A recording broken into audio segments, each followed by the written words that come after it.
Mohon. Oleh karena itu, tindakan lain yang dilakukan oleh para termohon menjadi objek permohonan pra-peradilan.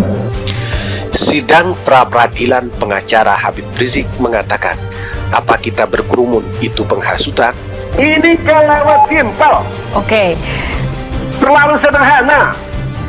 Kalau diletakkan dia dalam landscape politik mutakhir. oke, baik Pak Margarito. Begitu. Baik. Kecil sekali kasus.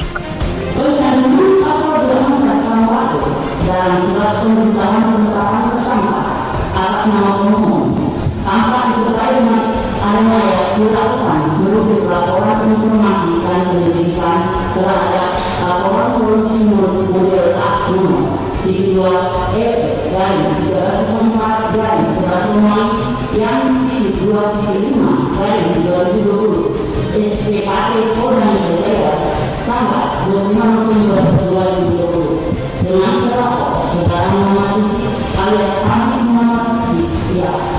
Perlu mengetahui bahwa penyelenggaraan ayat 1 pasal 216 KUHP merupakan akhir dari penyidikan yang dilakukan oleh pemohon berdasarkan fakta-fakta yang terungkap sebagaimana laporan hasil gelar perkara.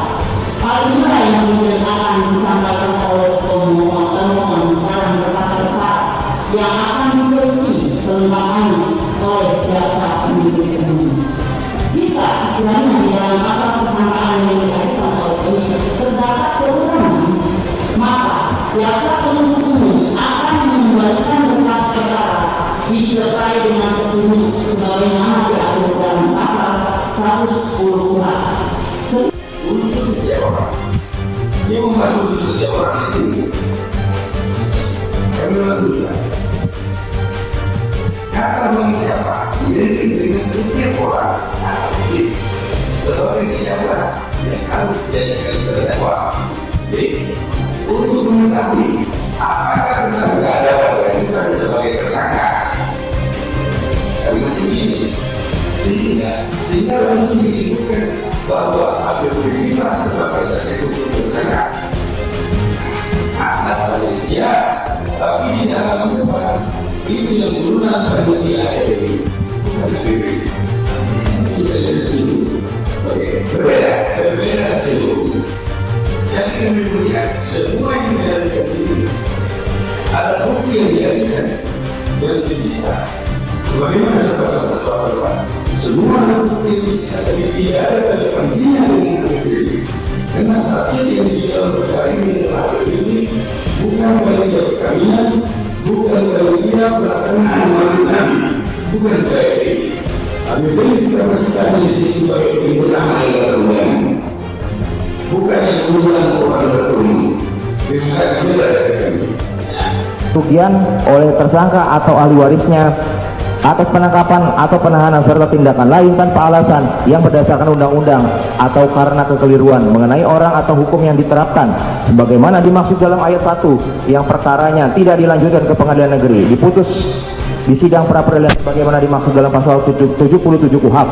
Dengan kata lain, pasal 95 ayat 1 dan 2 pada pokoknya merupakan tindakan penyidik atau penuntut umum dalam rangka menjalankan wewenangnya yang dilakukan tanpa alasan hukum sehingga melanggar hak asasi atau harkat martabat kemanusiaan atau merugikan orang lain. Inkasu adalah pemohon. Oleh karena itu, tindakan lain yang dilakukan oleh para termohon menjadi objek permohonan pra-peradilan. Sidang pra-peradilan pengacara Habib Rizik mengatakan, apa kita berkerumun itu penghasutan? Pengacara Habib Rizik Sihab, Amal Syah Hanafiah mempertanyakan poin yang dijadikan landasan penyelidikan dalam kasus kerumunan di Petamburan, Tanah Abang, Jakarta Pusat oleh penyidik Polda Metro Jaya.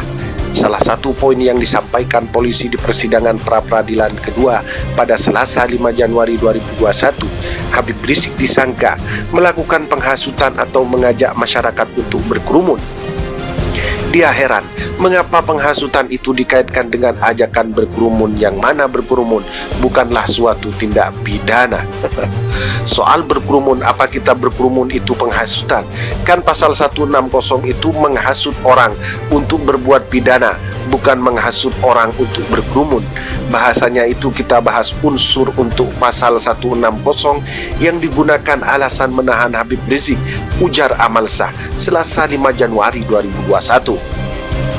Dia mengatakan, polisi juga menyebutkan kalau kerumunan itu didukung dengan fakta yang ada, seperti pemasangan tenda. Adapun persoalan pemasangan tenda, dia heran mengapa polisi menganggap itu merupakan sebuah landasan pidana pula. Jadi masang tenda panjang merupakan tindak pidana. Tenda itu mitigasi dari langkah panitia supaya tak ada kerumunan atau bisa diterapkannya protokol kesehatan. Diatur kursinya jarak jauh, makanya jadi panjang begitu, ucapnya. Adapun pengacara Habib Rizik sejatinya telah memberikan tanggapan atas jawaban permohonan pra-peradilan dari penyidik Polda Metro Jaya dalam persidangan pra-peradilan. Namun polisi tetap bersikeras pada jawabannya tersebut. Sidang bakal dilanjutkan besok Rabu 6 Januari 2021 dengan agenda pembuktian. Dari hasil sanggahan pengacara FPI dan pengacara Habib Rizik ini, bahwa kita tahu bahwa sebenarnya nampaknya pasal yang dikenakan untuk menjerat Habib Rizik sepertinya pasal yang dipaksakan. Namun, bagaimana tanggapan Anda? Anda sendiri yang mampu menjawabnya. Kami hanya bisa katakan menembus batas Indonesia. Ini kelewat simpel, Oke. terlalu sederhana. Kalau diletakkan dia dalam landscape politik mutakhir. Oke, baik. Baik, Pak Margarito. Begitu. Baik. Kecil sekali ini kasus. Oleh karena itu, pasal 211 dalam surat pemberitahuan penetapan tersangka atas nama pemohon tanpa disertai dengan adanya dilakukan merujuk laporan informasi dan penyelidikan terhadap laporan polisi model A nomor 32 dari 304 dari 100 yang 2.5 dari 2020 SPKT Polda Metro Jaya tanggal 25 November 2020 dengan terlapor saudara Muhammad Rizik alias Hamid Muhammad Rizik tidak perlu mengetahui bahwa pencantuman ayat 1 pasal 216 KUHP merupakan hasil dari penyidikan yang dilakukan oleh pemohon berdasarkan fakta-fakta yang terungkap sebagaimana laporan hasil gelar perkara. Hal inilah yang kemudian akan disampaikan oleh pemohon dalam berkas-berkas yang akan diberi pelengkapannya oleh jaksa penuntut umum.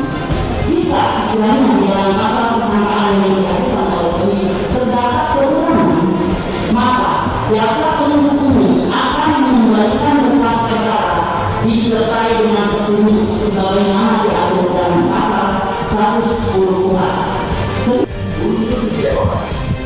Ini membantu unsur setiap orang di sini. Kami memang juga. Kata bang siapa identik dengan setiap orang atau jenis sebagai siapa yang harus dijadikan terdakwa. B. Untuk mengetahui apakah tersangka dapat diajukan sebagai tersangka. Kalimat ini sehingga langsung disebutkan bahwa Habib Rizik sebagai saksi hukum tersangka. Atas panitia, tapi di dalam tempat itu yang turunan panitia ini bukan Habib Rizik. Oke, berbeda saja dulu. Jadi kami melihat semua yang dilakukan itu ada bukti yang dilakukan dengan fisika. Sebagaimana sahabat-sahabat semua bukti fisika tidak ada relevansinya dengan Habib Rizik. Karena sakit yang di dalam perkara ini adalah Habib Rizik bukan panitia perkawinan, bukan panitia pelaksanaan maulid Nabi, bukan kayak ini. Habib Rizik kapasitasnya di sini sebagai pengguna yang berundangan, bukan yang mengundang orang berkerumun. Terima kasih dari kami. Kerugian oleh tersangka atau ahli warisnya atas penangkapan atau penahanan serta tindakan lain tanpa alasan yang berdasarkan undang-undang atau karena kekeliruan mengenai orang atau hukum yang diterapkan sebagaimana dimaksud dalam ayat 1 yang perkaranya tidak dilanjutkan ke pengadilan negeri diputus di sidang pra-peradilan sebagaimana dimaksud dalam pasal 77 KUHP Dengan kata lain, pasal 95 ayat 1 dan 2 pada pokoknya merupakan tindakan penyidik atau penuntut umum dalam rangka menjalankan wewenangnya yang dilakukan tanpa alasan hukum sehingga melanggar hak asasi atau harkat martabat kemanusiaan atau merugikan orang lain. Inkasu adalah pemohon. Oleh karena itu, tindakan lain yang dilakukan oleh para